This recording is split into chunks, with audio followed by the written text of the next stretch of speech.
আচ্ছা, তো এখন পর্যন্ত আমরা ভেক্টর এবং লিস্ট দেখলাম। ভেক্টর আর লিস্ট কি করে? ভেক্টর আর লিস্ট মূলত কতগুলো অবজেক্ট বা কতগুলো এলিমেন্ট কন্টেন্ট করে রাখে। তো আমরা ইচ্ছা করলে একটা ভেক্টরের মধ্যে কতগুলো ইন্টিজার রাখতে পারবো, আবার ইচ্ছা করলে লিস্টের মধ্যে কতগুলো ইন্টিজার রাখতে পারবো। তো মেইন কথা হচ্ছে ভেক্টর এবং লিস্ট এলিমেন্টগুলো আর কি কন্টেইন করে রাখে। তো এক হিসেবে ভেক্টর, এরপর লিস্ট, এগুলো হচ্ছে কন্টেনার। ডেক আমরা পড়ি নাই, তো ডেক আর কি আমরা সামনে দেখবো।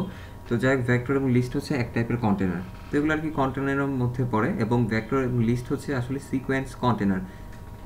তো কন্টেনার আসলে অনেক ধরনের হয়ে থাকে। আমরা আরও সামনে পড়বো সেট অথবা multi set, multi map, map, stack, queue, এগুলো আর কি আমরা সামনে দেখব। আর সামনে আমরা এগুলোর টাইম কমপ্লেক্সিটি নিয়েও আলোচনা করব।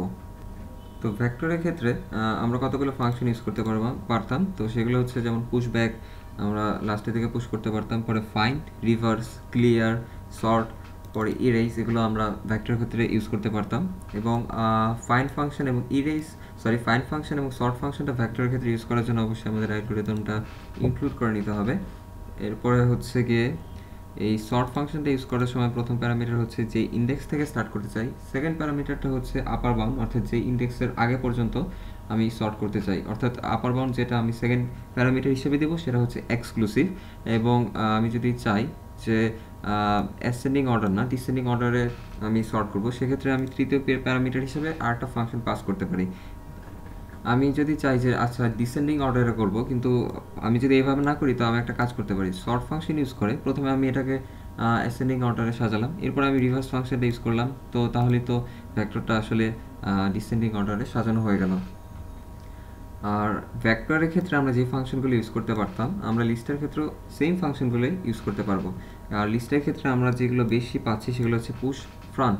তো আমার ফ্রন্টে আর কি একটা এলিমেন্ট আমরা পুশ করাতে পারি লিস্টের সাহায্যে, যেটা আমরা ভেক্টরের সাহায্যে পারতাম না।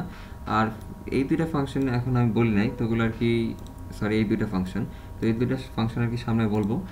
আর বাকি লিস্টের ফাংশনগুলো, ওগুলো আর কি ভেক্টরে আমরা যেগুলো পারতাম ইউজ করতে, তো মোটামুটি সবগুলোই আমরা ইউজ করতে পারি। আচ্ছা, তারপর হচ্ছে ভেক্টরের ক্ষেত্রে আমরা একটা জিনিস করতে পারতাম না, আরেকটা জিনিস, সেটা হচ্ছে মাঝখানে ইনসার্ট করতে পারতাম না। অবশ্যই আমরা মাঝখানে ইনসার্ট করতে পারবো ম্যানুয়ালি, কিন্তু ভেক্টরের জন্য এসটিএল আমাদের এমন এই যে ইনসার্ট নামের কোনো ফাংশন আমাদের প্রোভাইড করে না এসটিএল। তো যাক, লিস্টের ক্ষেত্রে আমরা ইনসার্ট করতে পারবো অনেক সহজে ইনসার্ট ফাংশনটি ইউজ করে। তো ভেক্টর এবং লিস্টের ক্ষেত্রে মূলত এই কয়টা ফাংশনই আমাদের আর কি মেনলি দরকার পড়ে। অন্যান্য আরও অনেক ফাংশন আছে যেগুলো আর কি আপনারা চাইলে c++.com-এ গিয়ে দেখতে পারেন।